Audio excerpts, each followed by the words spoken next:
আমাদের এখানে স্কুলে যাইতে আসতে সমস্যা, এখান থেকে আমাদের যাওয়ার সময় অনেক সময় পড়ে যায়, বই খাতা ভিজে যায়।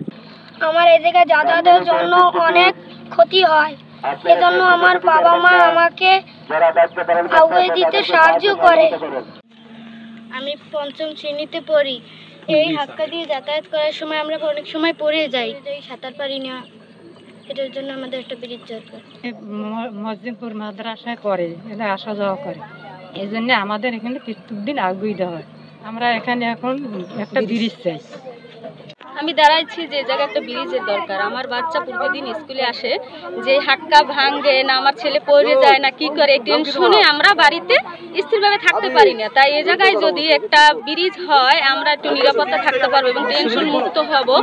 আমার স্কুলের এই সামনে থেকে একটা ব্রিজ হলে আমার ওপর থেকে অনেক ছাত্রছাত্রী এখানে আসে, আমার সুবিধা হয়। এখন যে সাঁকো আছে এতে অনেক ঝুঁকিপূর্ণ, বিদায় ছেলেমেয়েরা অনেক আসতে পারে না।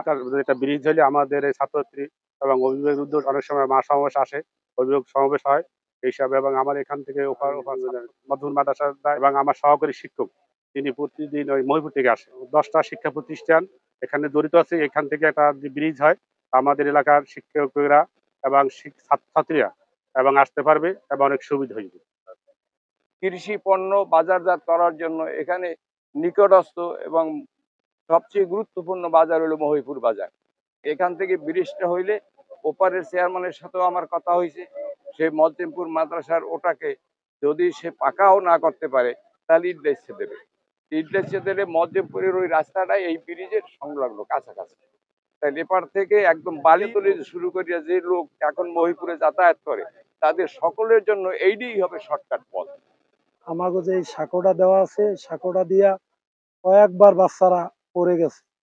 আমাকে খুবই দুর্ভোগ, আমাকে দুর্ভোগের শেষ নাই। এখন আমরা আমার চেয়ারম্যানকে আমি বারবার বলছি, সে বলে জেলা পরিষদের মিটিং এ বলছে কোনো সরিয়া আমরা পাইতেছি না।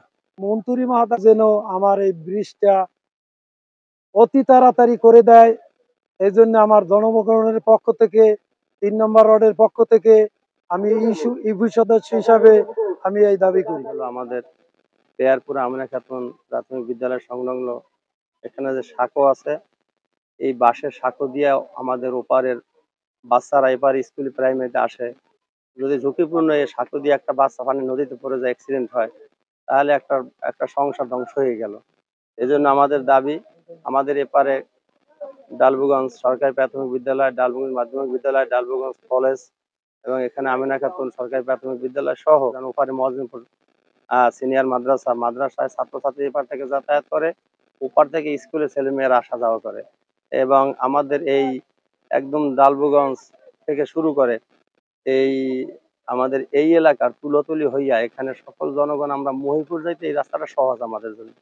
আমরা তা ডালবুগঞ্জ বাজার হইয়া, ডালবুগঞ্জ স্কুল হইয়া, এখান থেকে আমিনা খাতুন হয়ে যদি এখান থেকে ব্রিজ হয় তাহলে আমরা আর সহজে মহিপুরে যাতায়াতটা করতে পারি। যেহেতু আমাদের থানা মহিপুর, থানায় যাইতে হইলে আমাদের এই পথটা সহজ। এই জন্য আমাদের মন্ত্রী মহোদয়ের কাছে এবং জেলা প্রশাসক মহোদয়ের কাছে দাবি হইল এখান থেকে একটা ব্রিজ দেওয়া হয়। ব্রিজ হইলে আমাদের এই এলাকার যাতায়াতের জন্য এবং আমাদের মৎস্য বন্দর মহিপুর, আমাদের এলাকার অনেক জেলেরা, অনেক লোকজন মহিপুর মৎস্য বন্দরে চাকরি করে, কাজবাজ করে, ওনাদের যাতায়াতের জন্য বর্ষাকালে অনেক ঝুঁকি, অনেক কষ্ট করতে হয়। ব্রিজটা হইলে আমরা সহজে যাতায়াত করতে পারি। আমরা এই পেয়ারপুরে এবং মেহেরপুরে 2টা ব্রিজের জন্য আমরা মাসিক মিটিং আলোচনা করছি। এটা কয়েকবার আলোচনা করা আছে, কিন্তু এখন পর্যন্ত আসলে কিছু হয়নি। আমরা এখন মধ্যে লিখিত দিইনি, আমরা ইনশাআল্লাহ সামনে লিখিত বা যেখানে প্রয়োজন লাগে প্রসেস অনুযায়ী সব কাজ ব্যবস্থা করবো।